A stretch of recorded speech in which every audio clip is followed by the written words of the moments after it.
Hello and welcome to Camp Xbox. Today we're returning to RPGs that came out on the original Xbox.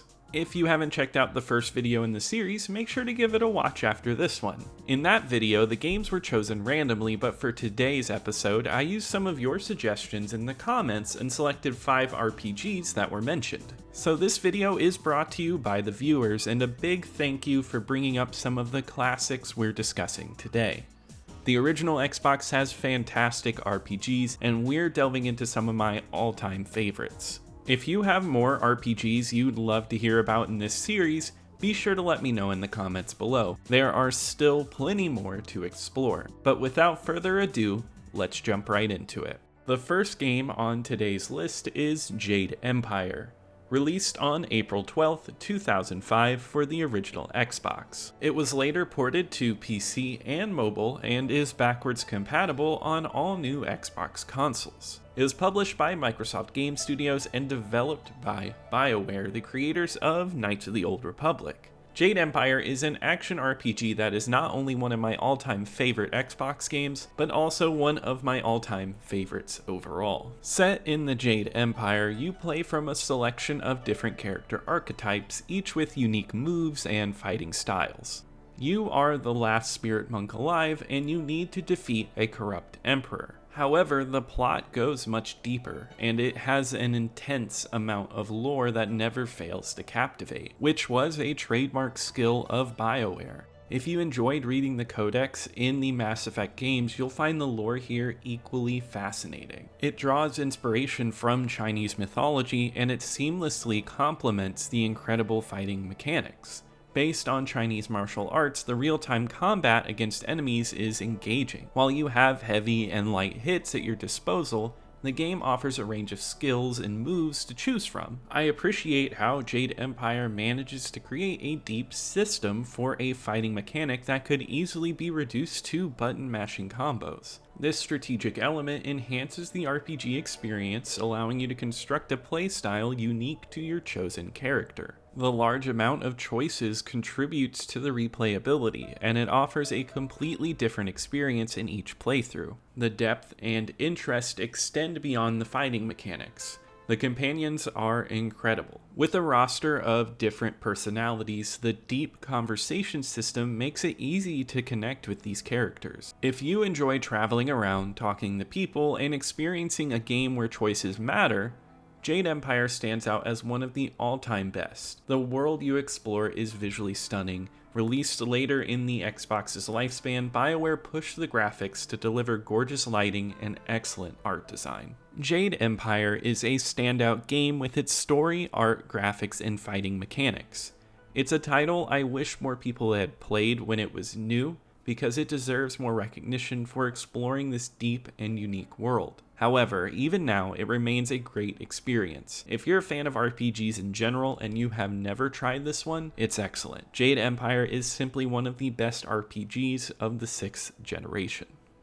Moving on, we have a colossal entry with The Elder Scrolls III Morrowind, both published and developed by Bethesda.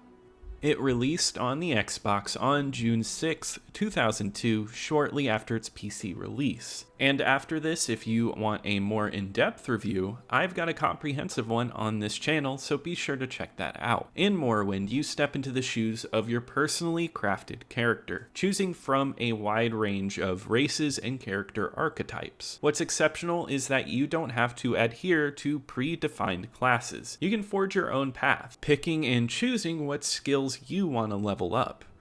Your journey begins as a prisoner arriving on the island of Vardenfell, which is in Morrowind. In the beginning, the main plot revolves around protecting the Emperor, but it unfolds into a narrative where you might be the return of a god. It's deeply intriguing, but what sets Morrowind apart is the vast array of activities that it offers to do.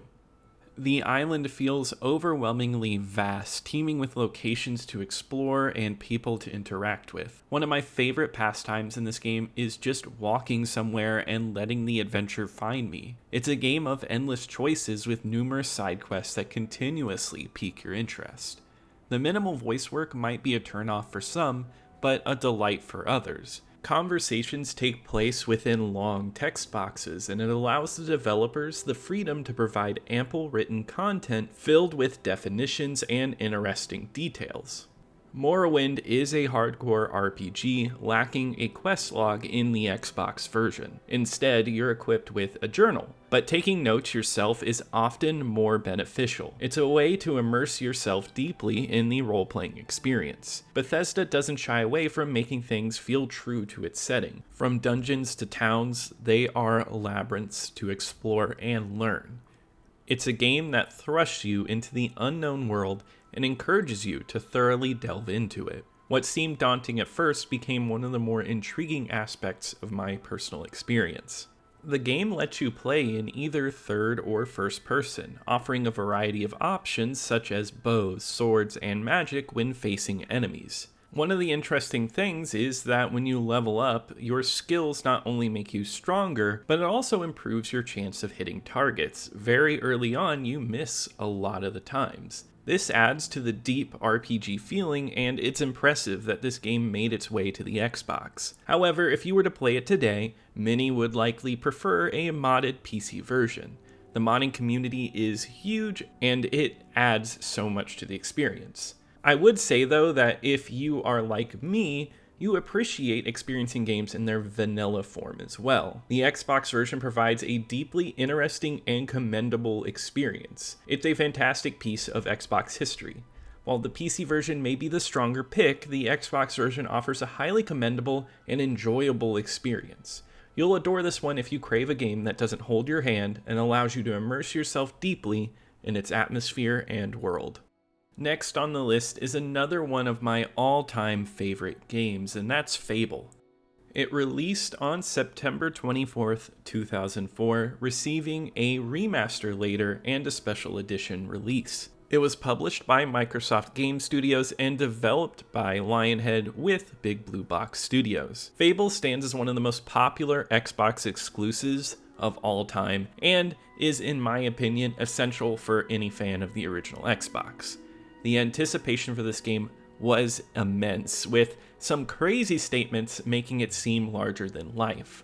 While it may not have lived up to those grand, unreal expectations for some in 2004, as someone who watched the trailers and picked it up at Blockbuster around launch, I was captivated by my entire experience, and I still revisit this gem every few years to relive its magic. In Fable, you embark on your journey in the world of Albion as a child, witnessing the destruction of your village and the kidnapping of your family members. You end up joining a league of heroes, and you undergo training to become strong and take on those who ravaged your village. The narrative, while straightforward, shines due to the exceptional world building. Albion is a world filled with intriguing lore and characters. The game's areas are a joy to explore, and the art design is gorgeous. The falling leaves and the gothic aesthetics create a distinct atmosphere. Accompanied by beautiful compositions from Russell Shaw, the world exudes a nostalgic charm that I even felt when the game was new. The combat is simple yet effective. Fable is an action RPG where, regardless of the weapon you wield, you engage dynamically with enemies. While not excessively intricate, the gameplay feels smooth and never ceases to be enjoyable. Fable is genuinely fun, boasting a surprising amount of comedy throughout it.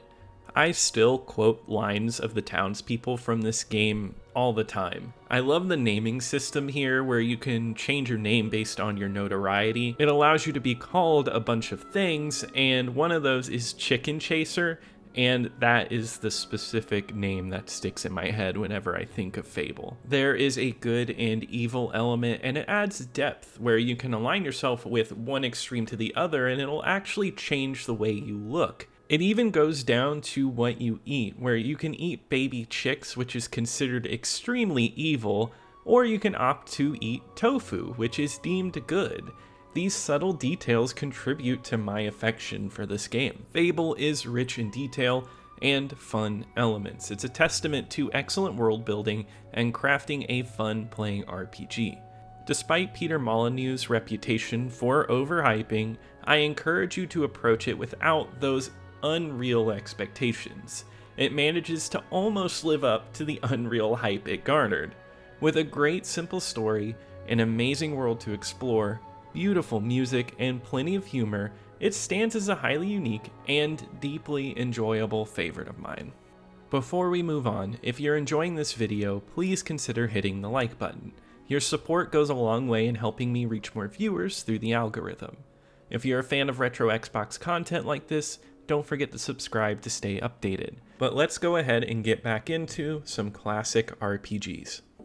Let's continue with NightCaster Defeat the Darkness, an early Xbox exclusive top-down action RPG released on January 22nd, 2002. It was developed by VR1 Entertainment and published by Microsoft Game Studios.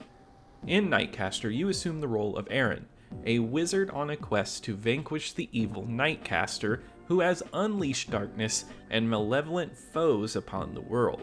Notably, Aaron ages as you progress, enhancing the power of your spells as you move along. While NightCaster might not be as well known as the other titles on this list, it offers a unique RPG experience.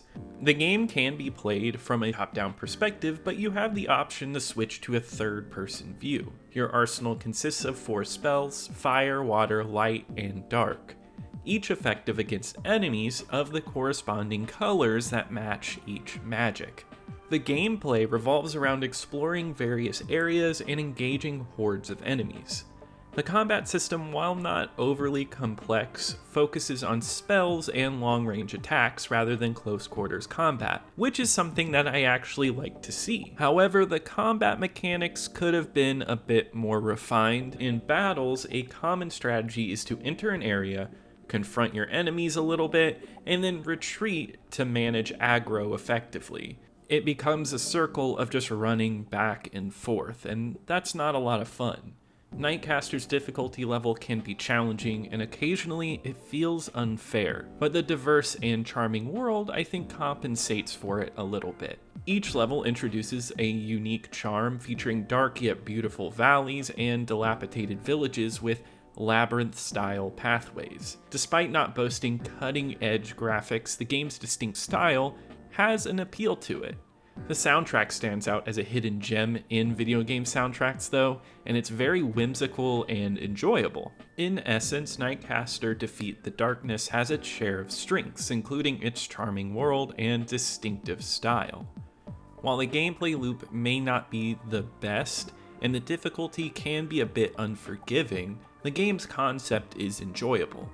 I think if you look at this game and it looks interesting to you, it's definitely worth a shot, and if you're feeling a little bit of nostalgia and want to go back to it, you should be able to relive some fond memories. The final entry is Knights of the Old Republic 2: The Sith Lords, a sequel to the acclaimed original developed by Obsidian Entertainment and published by LucasArts.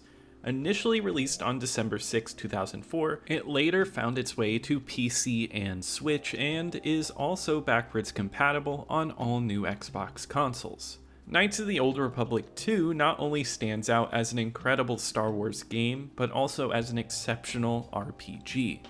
The gameplay in Knights of the Old Republic 2 closely mirrors its predecessor, retaining the real-time pause combat system where you engage in enemies using your skills, strategizing until one side emerges victorious. While there are some minor tweaks for smoother gameplay, the overall mechanics remain well done. With an extensive array of skills to level up and force powers to master, this game fulfills the expectations of a Star Wars character creator, allowing you to shape your Jedi as you see fit. The primary distinction lies in the plot. The debate over which entry is superior continues to this day, and while both games have unique strengths, I love them both, I think this one inches just slightly ahead. It places a stronger emphasis on morally gray choices, where decisions aren't inherently light or dark. Set in a more desolate era of Star Wars 5 years after the events of the first game, the narrative paints a grim portrayal of the galaxy. The game allows you to tread a path between light and dark choices, providing a nuanced exploration of the Star Wars universe. While the story may be more contained and less adventurous compared to the first game, it compensates with a focus on character development and intricate dialogue trees. Engaging in extensive conversations with side characters Delving into their backstories and uncovering deep lore are integral parts of the Knights of the Old Republic 2 experience. I love how many more dialogue choices here are tied to your specific skills. The characters are exceptionally well crafted, standing out as some of the most notable in the Star Wars universe. The game continues to look really nice as well, keeping a lot of the visual elements from the first entry in the series. I'd say Knights of the Old Republic 2 maintains the strengths of its predecessor and continues to be an excellent RPG series on the Xbox. While it shares similarities with the first game, I'd say this one introduces a darker narrative. Both entries in the franchise have their unique qualities, and in my opinion, both are well worth playing, standing out as some of the best games on the console. But that does wrap it up for today. There are even more RPGs on the Xbox to talk about, so let me know in the comments what you want to hear about next, and I could end up putting it in my next video. Be sure to like if you enjoyed, and subscribe to keep up with the retro Xbox content. And a very special shout out to my YouTube channel members. Thank you so much for the support. But I'll see you here next time at Camp Xbox.